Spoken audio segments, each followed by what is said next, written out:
وسلم اللهم صل على سيدنا محمد النبي الأمي وعلى آله وصحبه وسلم. नहमदुहु व नुसल्ली अला रसूलिहिल करीम अम्मा बाद फ़ाऊज़ु बिल्लाहि मिनश शैतानिर रजीम बिस्मिल्लाहिर रहमानिर रहीम रब्बि इश्रह लि सदरी व यस्सिर लि अमरी वहलुल उक़दतुम मिन लिसानी यफ़क़हू क़ौली व कुल रब्बि ज़िदनी इल्मन अल्लाहुम्मा सल्लि अला सय्यिदिना मुहम्मद व अला आलिहि व अस्हाबिहि व बारिक व सल्लम. अल्हम्दुलिल्लाहि रब्बिल आलमीन अर्रहमानिर रहीम मालिकी यौमिद्दीन इय्याका नअबुदु व इय्याका नस्तईन इहदिनस सिरातल मुस्तकीम सिरातल लज़ीना अनअमता अलैहिम गैरिल मग़दूबि अलैहिम वलद्दालीन आमीन. Holy Quran learning. In Holy Quran learning, we are doing Dorai Quran 2026. This is for the month of upcoming Ramadan. Alhamdulillah, Alhamdulillah, we are on part 5 or Juz 2. Today we will concentrate on from verse 196 to 206. Surah Al-Baqarah is a barakah surah. It brings lot of barakah in your life, in your family, in your children, in your job. Together Surah Al-Baqarah and Surah Al-Imran, which are the second and third surahs of Holy Quran, they are called Az-Zarivain, that the two lighted surahs, and they will come on the day of the judgment in the form of the flocks of the birds and in the form of the clouds, and they are going to protect the person who is a reciter or the mufassir of these surahs. This is one of the authentic narration of Prophet Muhammad sallallahu alaihi wasallam. This surah is a great source of protection from the devil, and devil cannot withstand with this surah. And also the shayateen and the magicians, they also cannot withstand with that surah. Or in other words, shayateen, magicians, devil, they all can easily be tackled and dealt with this. They can also be dealt with this surah. It has lot of power and lot of energy against the negative forces within yourself and within your environment. It's a great cleanser of your body and your environment. And Hazrat Umar Raziyallahu Ta'ala anhu, Umar bin Khattab Raziyallahu Ta'ala anhu, he took 12 years to learn this surah. And after 12 years, when he finished this surah, he sacrificed a camel and pay gratitude to Allah subhanahu wa ta'ala. And his son Abdullah bin Umar Raziyallahu Ta'ala anhu, he took 8 years to master this surah. So we are only spending couple of weeks in this surah. So Alhamdulillah, Allah is giving us ability to learn this surah. But this surah is a whole Islam. It is the whole Islam because it has all the obligatory messages, obligatory actions which are obligations, and there is they are must to do prayers or must to do ibadats that are explained in this surah. And then all your 5 pillars and 6 articles of the faith, 5 pillars of Islam and 6 articles of the faith, they are also very well explained in this surah. This surah does not only focus on your personal life, it gives you a lot of information about your social life, about your economical life, and about your spiritual life. So from where at what point you are standing spiritually. So we are trying our best to go into a little bit detail. That's why we started before Ramadan. And according to the scholars, if anybody masters first 7 surahs, which are called Tawal surahs or longest surahs of the Holy Quran, that person is a great alim. So first 7 surah, if you learn, according to the scholars, if you learn them, you can learn the whole Holy Quran. So there are multiple ways to learn Allah's book. And there are multiple ways you can do the tafsir of this book. Every scholar is different and have a different school of thought. But message is same and obligations are same. And obligatory acts of worship, they are same. Though people explain things in a different way, they give different examples. So in the last video, we talk about Muflihun, Muhsinun, Muttaqun, and we talk about Fasik people. We were, I think we talk about Qital fi Sabilillah and how long you should do that. Fitna, to end the fitna, to eradicate the fitna.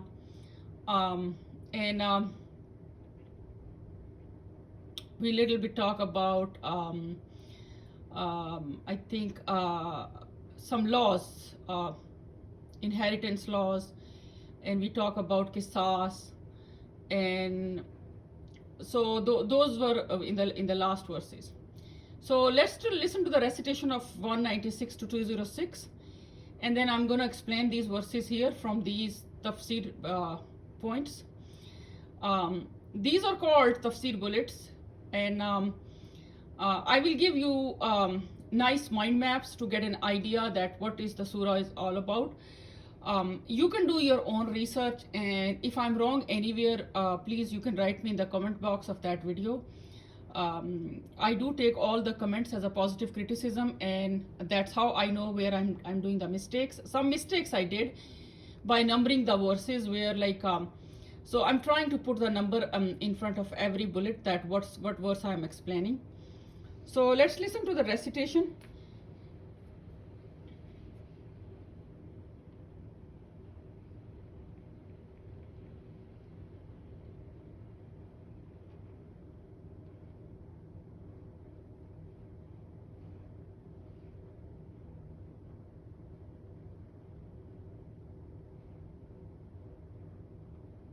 بسم الله الرحمن الرحيم.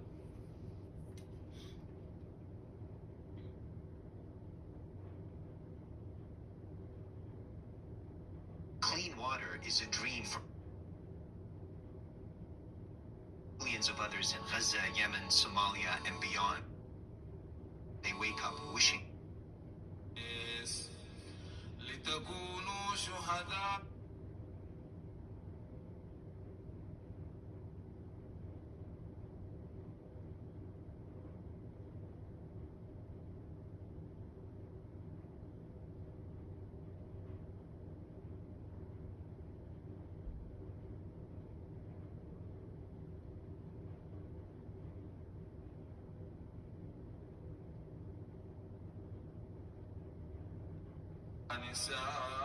نسائكم هن لباس لكم وأنتم لباس لهن علم الله أنكم كنتم تختانون أنفسكم فتاب عليكم وعفى عنكم فالآن باشروهن وابتغوا ما كتب الله لكم وكلوا واشربوا حتى يتبين لكم الخيط الأبيض من الخيط الأسود من الفجر ثم أتموا الصيام إلى الليل ولا تباشروهن وأنتم عاكفون في المساجد تلك حدود الله فلا تقربوها كذلك يبين الله آياته للناس لعلهم يتقون ولا تأكلوا أموالكم بينكم بالباطل وتدلوا بها إلى الحكام لتأكلوا فريقا من أموال الناس بالإثم وأنتم تعلمون يسألونك عن الأهلة قل هي مواقيت للناس والحج وليس البر بأن تأتوا البيوت من ظهورها ولكن البر من اتقى وأتوا البيوت من أبوابها واتقوا الله لعلكم تفلحون وقاتلوا في سبيل الله الذين يقاتلونكم ولا تعتدوا إن الله لا يحب المعتدين وقتلوهم حيث ثقفتموهم وأخرجوهم من حيث أخرجوكم والفتنة أشد من القتل ولا تقاتلوهم عند المسجد الحرام حتى يقاتلوكم فيه فإن قاتلوكم فاقتلوهم كذلك جزاء الكافرين فإن انتهوا فإن الله غفور رحيم وقاتلوهم حتى لا تكون فتنة ويكون الدين لله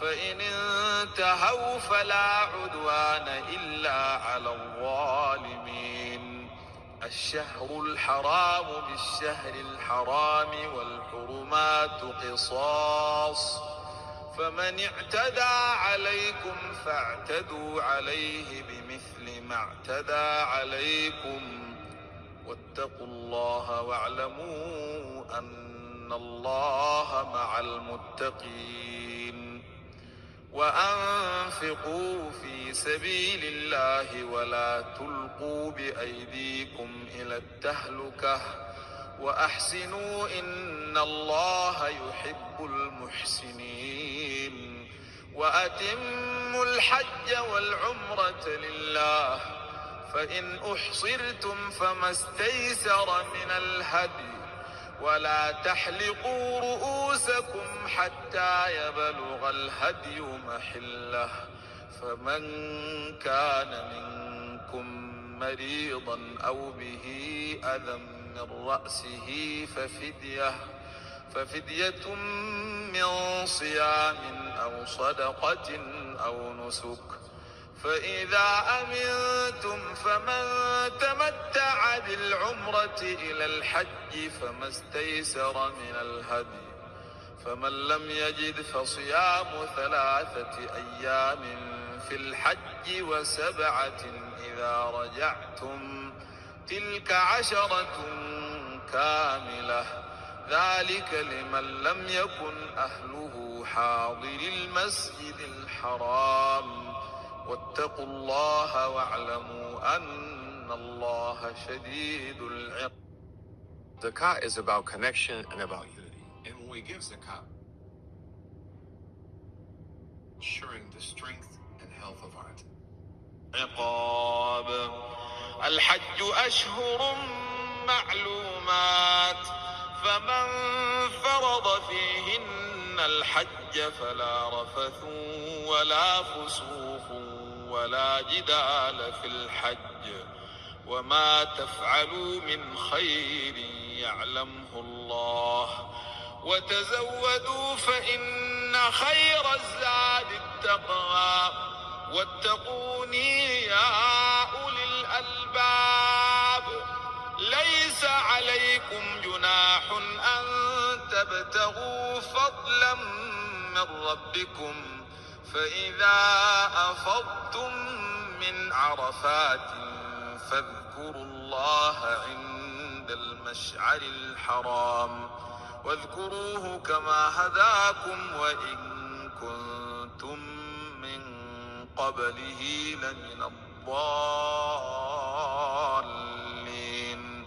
ثم أفيضوا من حيث أفاض الناس واستغفروا الله إن الله غفور رحيم فإذا قضيتم مناسككم فاذكروا الله كذكركم آباءكم أو أشد ذكرا فمن الناس من يقول ربنا آتنا في الدنيا وما له في الآخرة من خلاق ومنهم من يقول ربنا آتنا في الدنيا حسنة وفي الآخرة حسنة وقنا عذاب النار أولئك لهم نصيب مما كسبوا والله سريع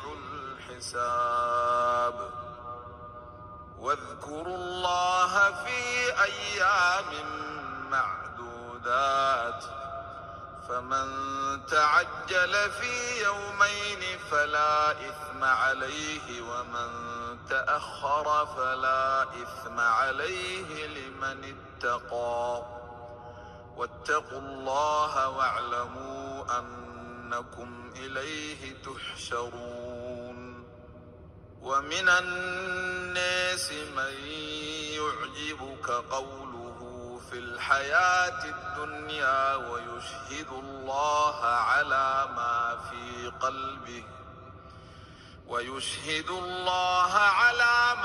في قلبه وهو ألد الخصام وإذا تولى سعى في الأرض ليفسد فيها ويهلك الحرث والنسل والله لا يحب الفساد وإذا قيل له اتق الله أخذته العزة بالإثم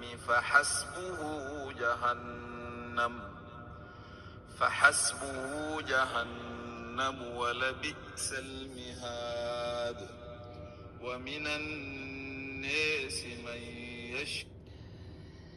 وبئس المهاد. So let's go to the verse 196.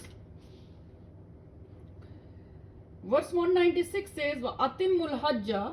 So these are all Hajj verses about the Hajj. Hajj is pilgrimage to Makkah. When they go, they do the tawaf of Khana Kaaba. وَأَتِمُّ الْحَجَّ وَالْأُمْرَةَ. وَأَتِمُّ, and you perform properly al-Hajj, the Hajj, wal-Umrata, and the Umrah, lillahi, for Allah. فَإِن, then if, أُحْصِرْتُمْ, you are besieged, فَمَسْتَيْسَرَ, then slaughter what is easy to afford, min al-hadyi, sacrifice hadi animal from, wala tuhliku, and do not you shave, ruusakum, your head hairs, hatta, until, yabluga, reaches, al-hadyu, the hadi animal of sacrifice, mahillahu, to the place of slaughtering, faman, then the one who, kana, becomes, minkum, among you, maridan, ill, aw, or bihi, in him, azan, ailment, min ra'sihi, of his scalp, fafidyatun, then he is obliged to pay fidya, min, from, siyamin, observing som, fast, aw sadaqatin, give sadqa or charity, aw nusukin, or offer sacrifice, fa'iza, then when, amintum, you are in peaceful conditions, faman, then the one who, tamatta'a, he is in Hajj tamattu, bil umrata, by performing umrah, ilal hajji, towards before, al hajji, performs Hajj, for mastaisara, then slaughter what is easy to afford, min al hadyi, the hadi animal of sacrifice, from the hadi animal of sacrifice, faman, then the one who, lam, not, yajid, affords sheep, fasiyamu, then observe som or fast, salasati, 3 days, ayyamin, fil hajji, in Hajj, wa sab'atin, and 7 days, iza raja'tum, you return to your own places, when you return to your own places, tilka, that, asharatu, 10 days, kamilatun, perfect, zalika, that, liman, for the one who, lam, yakun, is not, ahluhu, his family, haziri, resident, al-masjidil harami, al-masjidil haram, wattakullaha, and you fear Allah, wa'alamu, and you know, annallaha, that Allah, shadidul iqab, is severe in punishment. And perform properly, for example, all the ceremonies according to the ways of Prophet Muhammad sallallahu alaihi wasallam, the Hajj and Umrah, for example, the pilgrims to Makkah for Allah. But if you are prevented from completing them, sacrifice a hadi animal, sheep, cow or camel, such as you can afford, and do not shave your heads until the hadi reaches the place of sacrifice. And whosoever of you is ill or has an ailment in his scalp necessitating shaving, he must pay a fidya, ransom, of either observing Sawm, fasts for 3 days, or giving sadaqah, which is charity, feeding 6 poor persons, or offering sacrifice 1 sheep. Then if you are in safety, or whoever performs the Umrah in the months of Hajj, before performing the Hajj, which is called Hajj at-Tamattu or Al-Kiran, he must slaughter a hadi animal such as he can afford. But if he cannot afford, he could observe the Sawm, fasts, 3 days during the Hajj and 7 days after his return to his home, making 10 days in all. This is for him whose family is not present at Al-Masjid al-Haram, for example, non-resident of Makkah. And fear Allah much and know that Allah is severe in punishment. So basically he is explaining Hajj. And he's explaining Hajj in all these verses. What is Hajj? Hajj is whenever you make an intention to go to the Makkah Mukarramah and visit the Haram Sharif, and you do all the manasiks of the Hajj. So, and we will talk about the manasiks of the Hajj in the next following verses. In the upcoming verses we will talk about that. So during the Hajj, what you should do is you should try to finish the Holy Quran. If possible, you should do in those days. And these verses, they give you the concept of hadi animal. Hadi animal is what? It is either a cow or a sheep or a camel. Any one of them you can sacrifice. And usually you do sacrifice after you shave the head. And we will talk that in order for you, when you do in the manasik, we will say that you do the ihram first, and what you can do in ihram, and after ihram you do tawaf of Kaaba, and after that you go to Safa and Marwa, and then you stay at Arafat and Muzdalifah, Mina, and Rami of Jamarat. So this verse is talking about the sacrifice, about the hadi animal. This verse is also talking about Hajj Tamattu. What is Hajj Tamattu? And if you cannot sacrifice, what is the alternate? What should you do? So hadi animal can be cow, sheep or camel. And you sacrifice after shaving your heads. And in shaving, they are giving you an alternate that if somebody has, let's say, fungal infection in the scalp, and shaving can cause the spread of infection, or you have any other disease of the scalp that can spread due to shaving. So if it's not possible to shave, then what's the alternate? You should pay the fidya. Or the alternate is you should fast for 3 days, or you should feed the 6 poor people. So this is the alternate if you cannot shave your head. So here there are 2 alternates. If you cannot sacrifice and if you cannot shave the head. So remember, if you cannot shave the head, you should pay fidya, you should fast for 3 days, or you should feed 6 hungry people, 6 poor people. And hadi animal, what you use in sacrifice is either cow, sheep, camel. They can, any one of them. And Hajj Tamattu is the Umrah in the Hajj days. When people go for Hajj days, the first 10 days of Zulhijjah, and they do, before doing the Hajj, if they do Umrah, that Hajj, before which Umrah has been done, it's called Hajj Tamattu. And in Hajj Tamattu, you do the same thing what you do in the other Hajj. You sacrifice hadi animal, if you can sacrifice. And if you cannot sacrifice the hadi animal, then the alternate is you fast for 3 days during the Hajj, and you fast for 7 days after the Hajj. So total 10 days of fasting. Total how many days of fasting? Total 10 days of the fasting. And what's the alternate is that you can also slaughter a hadi animal. Like you can slaughter a cow or a sheep or camel. So, if you cannot do sacrifice, you have to fast for 7 plus 3, 10 days. So Hajj Tamattu is for who? Hajj Tamattu is for non-residents of Makkah, whose families are not in Makkah and they are coming from outside. So they can do the Hajj Tamattu, they can do Umrah before the Hajj, and they can do they will do the same way what the other people will do. Only the difference will be the alternates are a little bit different. So during the Hajj, the next verse, this verse was about Hajj Tamattu and Hadi animal and the alternates. The next verse is Al Hajju Ashharum Malumatun. Season of Hajj, month that is which is well known. Faman farada fihin al Hajja. Then he one who undertakes therein those months, al Hajja, performs Hajj. Fala rafasa wala fusuka. Say obscenity wala and do not fusuka. Say wicked wala and do not jidala, commit sin fil Hajji in the Hajj. Wama tafalu, and what you do min khairi from goodness. Ya'lamhu, surely Allah know it. Ya'lamhullahu wa tazawwadu, and you take a provision for inna, and indeed khaira, the best, zadi provision, at-taqwa is piety, wattaquna, and you fear me, ya ulil albab, a people of understanding. So Hajj pilgrimage is in the well-known lunar year months, the 10th month, the 11th month, and the first 10 days of 12th month of the Islamic calendar, 2 months and 10 days. So whoever intends to perform Hajj therein by assuming ihram, then he should not have sexual relationships with the wife, nor commit the sin, nor dispute unjustly during the Hajj.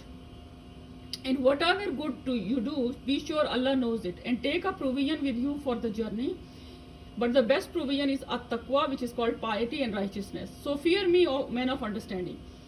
So basically, during the Hajj is in the days Zulqa'dah, Zulhajjah, these are the last 2 months and the 10 days. And it is performed the first 10 days of the Zulhijjah. And once you are in ihram state, you should not have sexual relationship with your wife. And once you tie that ihram, you should not dispute, you should not fight, you should not do any unjust matter over there, and you should take the best provision of taqwa with you. Best provision is piety, which is also called the taqwa.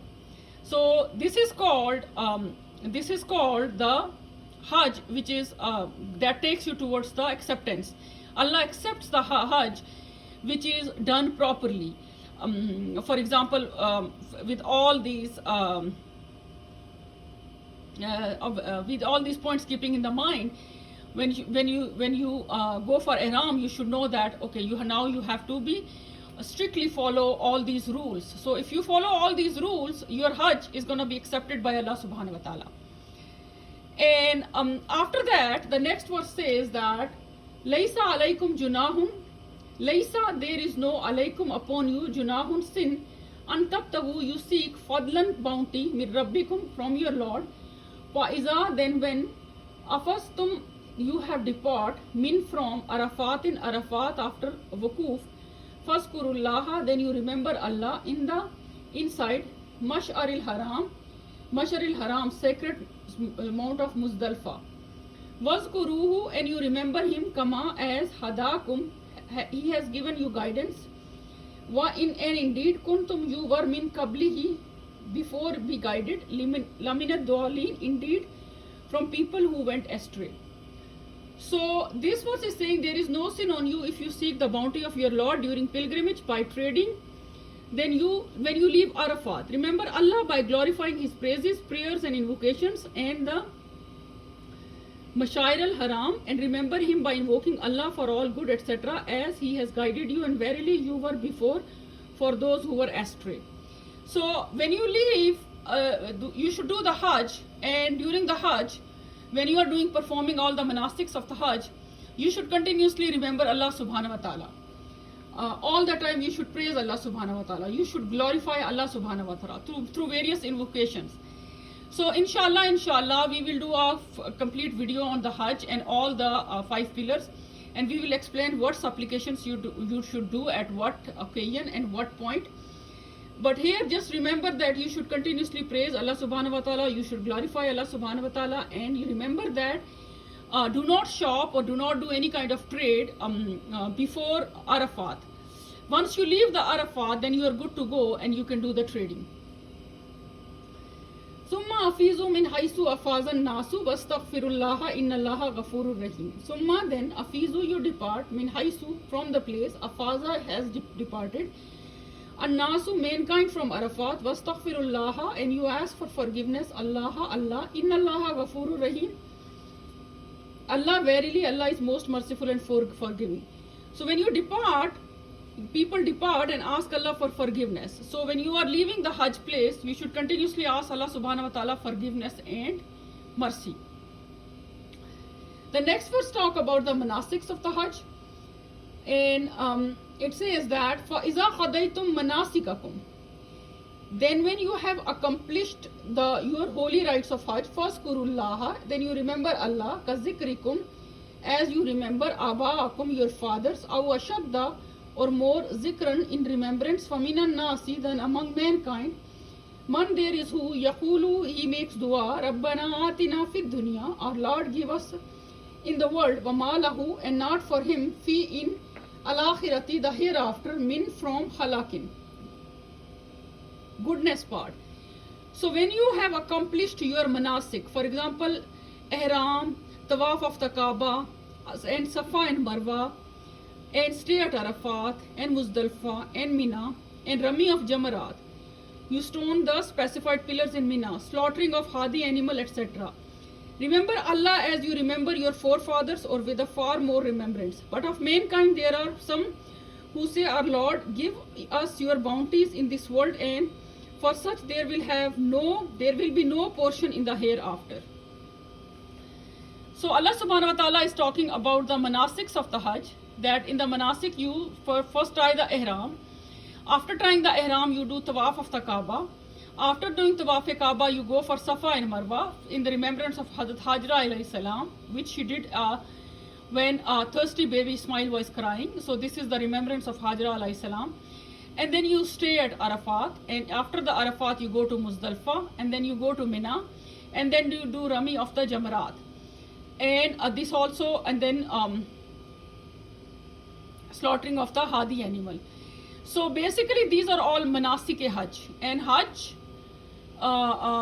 is complete when you do all the manasiks, and then you do all with the all these rules, you keep in mind, and you stay pious, you take piety and taqwa as your provision, and then it talks about the supplication with Prophet Muhammad. So here we will talk only about one supplication. I'm sure all of you remember that supplication.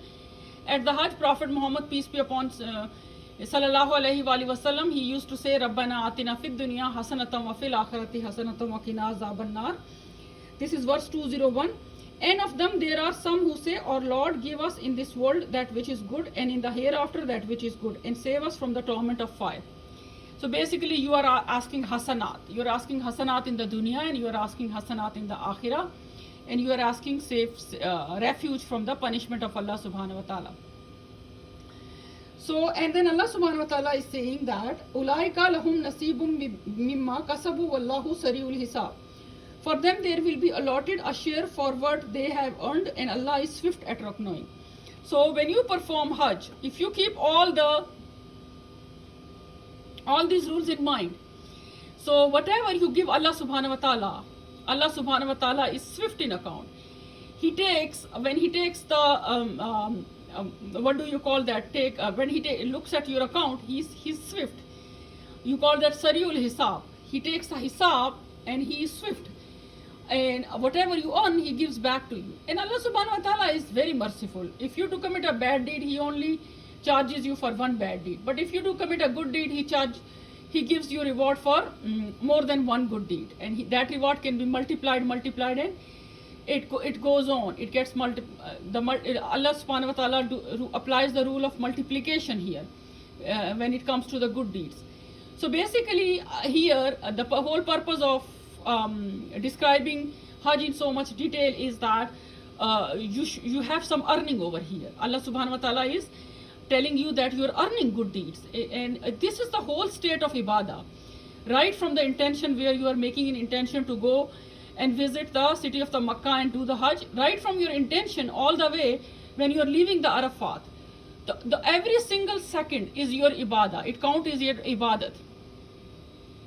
And whatever in this ibadah, it said that it's an earning. Whatever you will earn, and Allah subhanahu wa ta'ala is talking about an account, because in your account of good deeds, this ibadat is going. So basically you are making your account heavy with all these good deeds, with all the good deeds and all these manasiks you are doing. And see, this is the great sacrifice of Ibrahim alayhi salam. You are doing this sacrifice. Why you do sacrifice? Why you sacrifice the animal? You sacrifice the animal in remembrance of Ibrahim alayhi salam. When he was taking Ismail alayhi salam, just as a result of the true dream, which Allah subhanahu wa ta'ala asked for that sacrifice. So he was doing that. So, and you remember his act of sacrifice was so much full with sincerity that it got remembered. Look how many years back Ibrahim alayhi salam came, and look, still we remember his act of sincerity. And this Safa and Marwa, we do it to remember Hajra alayhi salam, because she did that. So what kind of prayer was in her heart, how sincere she was in the love of her mother. Allah liked it so much that Allah make it as a manasik of a Hajj, and Allah make it as a manasik of the Hajj. So basically deep down to understand that sincerity, ikhlas, it never goes waste. It never goes waste. And Allah subhanahu wa ta'ala remembers the people through generations. How Allah subhanahu wa ta'ala is remembering Prophet Muhammad sallallahu alaihi wasallam. Prophet Muhammad sallallahu alaihi wasallam, enemies used to laugh on Prophet Muhammad sallallahu alaihi wasallam when both of his son Qasim alayhi salam and Ibrahim alayhi salam both passed away. So they were laughing that Muhammad sallallahu alaihi wasallam will have no progeny, he will have no breed at all. And then Allah subhanahu wa ta'ala revealed Surah Al-Kawthar to Muhammad Mustafa sallallahu alaihi wasallam, that Muhammad Mustafa sallallahu alaihi wasallam, do not get upset, we will give you abundance. Inna atayna kal Kawthar, we will give you abundance. So the Allah subhanahu wa ta'ala gave abundance to the grandfather Ibrahim alayhi salam. Look how long his sacrifice is remembered. How long? This Kaaba is there for how long? Since Prophet Adam alayhi salam. It got rebuilt many times. And this sacrifice is going on, this act of worship, and became the act of worship, become the manasik of Hajj, and it's going on. And look what happened to the people who were throwing Ibrahim alayhi salam in the fire when he was preaching them for monotheism. Where did those people go? Why they were not remembered? Why those people were? Where did those people go who were laughing on Prophet Muhammad Mustafa sallallahu alaihi wasallam that you will not be remembered after your death? And look how many times he got remembered on this planet Earth. 5 in daily prayers. Before prayer, you hear azan, and the azan goes across the globe. There is not a single second when Prophet Muhammad Mustafa sallallahu alaihi wasallam name is not taken with Allah's name, Allahu Akbar. Whenever the Muazzin glorifies Allah subhanahu wa ta'ala, he says, Ashhadu anna la ilaha illa Muhammadar Rasulullah. So these are the kalimats of the azan. So Muazzin remembers Muhammad Mustafa sallallahu alaihi wasallam, glorifies with Allah subhanahu wa ta'ala. Rafana laka zikrak. So Allah subhanahu wa ta'ala elevated his remembrance in the adhan. So basically the teaching, the lesson is that don't go for people's if they want to discourage you, do not go behind them, because that might be a test for you. People attitude and behavior might be a test for you. So and remember that his grandfather Ibrahim alayhi salam was never forgotten till today. Muhammad Mustafa sallallahu alaihi wasallam never forgotten till the day of judgment. These are ulul azam prophets. They got the very highest ranks given by Allah subhanahu wa ta'ala. And you should literally look at their daily lives, that what kind of life they spent. You should look at their trials. then you will understand that trials don't come just the Allah subhanahu wa ta'ala want to tease you. No, Allah subhanahu wa ta'ala don't want to tease you. Allah subhanahu wa ta'ala wants to test you. And after the test, you know that, okay, who was mukhlis and who was not. You cannot differentiate before the test. So the test literally separates the people. Trial literally separates the people that who understood that trial and who made this trial an opportunity. So coming back to these monastics of the Hajj, that they have a great lesson, and this sacrifice and this Safa and Marwa has a great lesson. And we spoke about Muhammad Mustafa Sallallahu Alaihi Wasallam's supplication, and you should all do that. And Allah Subhanahu wa Taala literally call this as an account which earns the good deeds. And then after Mina, you can leave in 2 to 3 days, or you can take more time. It's up to you. And you can resume your daily activities after the Mina. Waskurullaha fi ayyamin madudatin faman ta'ajjala. Waskuru, and you remember Allah fi in ayyamin, several days, madudatin, that are appointed. Faman, then whoever, ta'ajjala, hastens leave for Mina, fi in yawmaini, 2 days, fala, then there is no isma, sin, alayhi, on him. Waman, and whoever, ta'akhara, wait until the end, fala, then no isma, sin, alayhi, on him, limanittaka, for the one who attaka is piety, wattakullaha, and you fear Allah, wa'alamu, you know, annakum, that you, ilayhi, to him, tuhsharun, you are gathered. And remember Allah subhanahu wa ta'ala during the appointed days, but during the, whoever hastens to leave in 2 days, there is no sin on him, and whoever stays on, there is no sin on him. If his aim is to do good and obey Allah subhanahu wa ta'ala, fear him and know that you will surely be gathered onto him.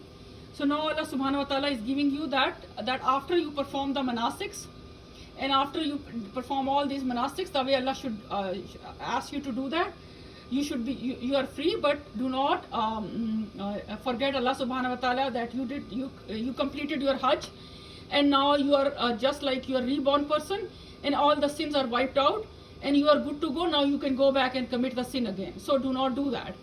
So after performing all the Hajj, your sins, they literally, you know, they got out of your account. So Allah subhanahu wa ta'ala makes your account clear, and it's just, there are only good deeds. But then continue with that. Continue with the good deeds. Continue to earn more and more good deeds. Make your account more and more, earn more and more good deeds. And you can stay for 2 to 3 years, or you can leave.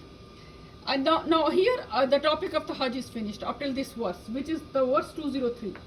In the next verse, for minan nasi, and among mankind, man, there is one who yu'jibuka, dazzle you Muhammad, qawluhu, his words, fi, in about al hayati dunya, worldly life, wa yushhidu, and he calls to witness Allahi, Allah on ma, what, fi, in qalbihi, his heart, wa huwa, and yet he is aladdu, the most quarrelsome, al khisam, the opponents. This is verse number 204. And of mankind there is he whose speech may please you, Muhammad sallallahu alaihi wasallam, in this worldly life, and he calls Allah to witness as to that which is in his heart, yet he is the most quarrelsome of the opponents. So Allah subhanahu wa ta'ala is addressing in this ayah particularly Muhammad Mustafa sallallahu alaihi wasallam. And through Muhammad Mustafa sallallahu alaihi wasallam, I mentioned you earlier, whatever Allah subhanahu wa ta'ala, whenever he mentions, he talks to Muhammad Mustafa sallallahu alaihi wasallam, he indirectly talks to all of us. So Allah subhanahu wa ta'ala in this verse is talking about a glib talk. What is a glib talk? Glib talk is a fascinating talk. When the speaker swears upon God many times, try to prove himself. So if the speaker fascinate you and swears again and again, Allah subhanahu wa ta'ala is warning Prophet Muhammad sallallahu alaihi wasallam that be careful, because they might be deadliest opponent to truth. So Allah subhanahu wa ta'ala basically in this verse, which is verse number 204, basically he wants to convey a message to Muhammad Mustafa sallallahu alaihi wasallam that do not go on the apparent speech of a person, no matter how beautiful that speech is. the speech is called glib talk. So glib talk is explained by a person inside is a lawyer person, might be a hypocrite person, might be a fasik person, but he uses a very beautiful words, very sweet words. So basically Allah subhanahu wa ta'ala is warning Prophet Muhammad sallallahu alaihi wasallam that just do not look at their speech, look at their actions. And we know action speaks louder than words. So you should, this is one of the criteria of, I'm not saying be judgmental to other people, but this is one of the criteria when you're dealing with someone. If you're dealing with someone, you should not just go on that person's speech. That person might lie to you. So you should just do a small matter, just exchange some money with that person and look at how that person will do. So the person can be a deadliest opponent to truth. So here Allah is talking about a glib talk, fascinating talk, fascinated with the swears space upon God. But inside, there is a deadliest opposition. In the next verse, Allah subhanahu wa ta'ala is talking about the corruptors. Next verse is about the corruptors, which is وَإِذَا تَوَلَّى سَعَى فِي الْأَرْضِ. And when he turns away, he tries fil ardi on earth li yufsida, to destruct fiha on it, wa yuhlika, and he destroys al harsa, crops, wa nasla, and cattle, wallahu, and Allah la yuhibbul fasad, he does not love mischief. Allah subhanahu wa ta'ala is talking about the corruptors, that corruptors are the people who destroy the crops and animals. Fasad in bahar and bar. So they do the corruption on the land, and they do the corruption in the sea. And how they do the corruption? They change the khalqullah. La tabdila khalqullah, la tabdila kalimatullah. You cannot change the speech of Allah subhanahu wa ta'ala. In the same way, you cannot change the kalimats of Allah subhanahu wa ta'ala. So this was the sin that was mentioned in Surah Baqarah in chapter 1, in Juz 1, that the greatest sin for which they got forever punishment was changing the speech of Allah subhanahu wa ta'ala. What he got revealed in Torah, they change it. So basically Allah subhanahu wa ta'ala, because if people followed the changed speech, for example, they don't follow the kalimats, then because Allah's speech is called kalimats, they don't follow them, they might get trapped into the wrong law system. They might get entrapped into the wrong value system. They might get a drop in which is called fitna, or which is called the fasad. So corruptors are the people who initiate fitna and fasad, and they cause destruction of the crops and cause destruction of the animals, and Allah hates them. Why Allah hates them? Because they want to intervene. They want to intervene in Allah's speech by changing it. And they want to intervene in Allah's creation plan, and they want to give you their own creation plan. When Allah is the master of universe, He is the creator, owner, and planner of the universe. So these are called corruptors, and Allah subhanahu wa ta'ala in the next verse is talking about these mischievous people, that what are their bad qualities, and what they do. وَإِذَا قِيلَ لَهُ اتَّقِ اللَّهُ أَخَذَتْهُ الْإِزَّةُ بِالْإِسْمِ فَحَسْبُهُ جَهَنَّمَ وَلَبِئْسَ الْمِهَادُ. And Allah subhanahu wa ta'ala says, وَمِنَ النَّاسِ مَنْ يَشْرِي نَفْسَهُ. So this is now. And when said to him, fear Allah, take control, it arrogance with sin, and enough for him Jahannam fire, the worst place to live. Allah subhanahu wa ta'ala has talked about these mischief people, that the bad qualities are arrogance. They are basically arrogant people. And if you have come across in your life an arrogant person, you might have seen that the person will never acknowledge you. And no matter how much good you will do that person, the person will just be less thankful and arrogant in the behavior to you. Person will think that something in his head. So the bad qualities of these people, they are arrogant people, and they have some sort of superiority complex. So their arrogance and superiority complex, these are the two bad qualities that makes them mischiefs or corruptors. And Allah is enemy with these people. And if Allah, they are not caught in this dunya, it means Allah is giving them more time so they can reform themselves. They are saying that we reform the whole entire world. they need the reformation of themselves. They need to literally get rid of their contaminated thoughts they are giving to this dunya, because if somebody does not understand Allah subhanahu wa ta'ala and his creation plan, somebody can easily come into their trap. So Allah subhanahu wa ta'ala will punish these mischiefs, will punish these corruptors. Where he will punish? In Jahannam. So Allah subhanahu wa ta'ala talks about his Jahannam in many verses in the Holy Quran. And whenever Allah subhanahu wa ta'ala talks about Jahannam, Allah subhanahu wa ta'ala talks about the people of Jahannam. And these corruptors is one of the group. In the Jahannam there are groups of people: fasiqs, corruptors, liars, and munafiqs and mushriks. And there are groups of the people who, whatever sin they committed, according to the degree of the sin, they will get to the level of that, at that level of the Jahannam. And same thing is for Jannat. Jannat or the Jannah is a reward, but according to the degree of the good deed. Good deed can be a very minor good deed, and good deed can have at a very it can be at a very great level. So depending upon the degree of the good deed, at what degree and what level you are committing, you are going to get that level of paradise. But when Allah subhanahu wa ta'ala talks about Jannat and Jahannam, Allah ta'ala talks about righteous and non-righteous person. And Allah subhanahu wa ta'ala mentions the people who deserve that. And this is the time Allah subhanahu wa ta'ala is really putting this argument of Holy Quran in front of you. This Holy Quran defends the person. When somebody explains to you and the Allah's verses, Allah subhanahu wa ta'ala, Holy Quran becomes a defendant for that person. And Allah subhanahu wa ta'ala becomes the protector of that person, Nigehban of that person, Muhaymin of that person. Allah subhanahu wa ta'ala takes care of that person, because you're opening up all the kalamats. You are opening up the speech of Allah subhanahu wa ta'ala. Explaining speech, opening it, making it easy and understandable is different than changing. So it depends what type of action is coming in your basket. Are you the one who are changing it and doing the corruption, or are you the one who are explaining it? And I'm not saying that everybody can explain, should explain, but everybody, this Holy Quran, the beauty of the Holy Quran is that it is for an ordinary person,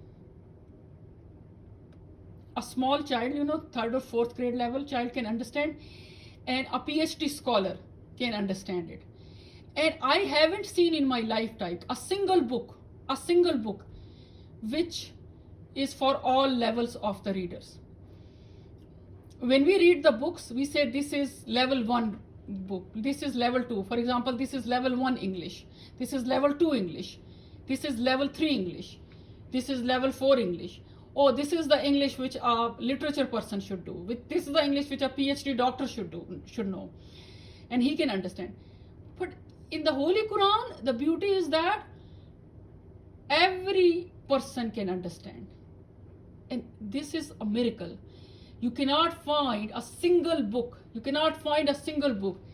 that is so easy to understand for an ordinary person, and that has so much research for a researcher, that has so much knowledge for a knowledge seeker, that has so much guidance for the guidance seeker, that is so much righteousness for a righteous person. It's a wonderful, amazing book. And anybody who tries to jump into this ocean and with a pure intention, grab some pearls and come out. And everybody comes out, get something. This book gives something. Only the good intenders who wants the guidance. So inshallah, in the next video, we will move on from the 206 to, I might need 2-3 videos to finish this Surah Al-Baqarah. And I told you that Umar bin Khattab finished it in 12 years. So I just took a couple of weeks to explain this, and you can go in as much as depth as you can. See you next time. Whatever dua is in your heart, you can ask. Allahumma aghfir li lil mu'minina wal mu'minati wal muslimina wal muslimati. रब्बना आतिना फिद दुनिया हसनतम व fill आखिरति हसनतम व क़िना अज़ाबन्नार रब्बी अदखिलनी मुदखलन सिद्क़न व अखरिजनी मखरजन सिद्क़न वजअलनी मिन लदुनका सुल्तानन नसीरा रब्बी अंज़िलनी मंज़िलन मुबारकन व अंता खैरुल मुंज़िलीन अल्लाहुम्मा फ़क़्क़िहनी फ़ी दीन अल्लाहुम्मा सल्लि अला सय्यदिना मुहम्मद व अला आलिहि व अस्हाबिहि व बारिक वसल्लम नशहदु अन ला इलाहा इल्ला अंता व नस्तग़फिरुका व नतूबु इलैहि। अस्सलामु अलैकुम व रहमतुल्लाहि व बरकातुहू।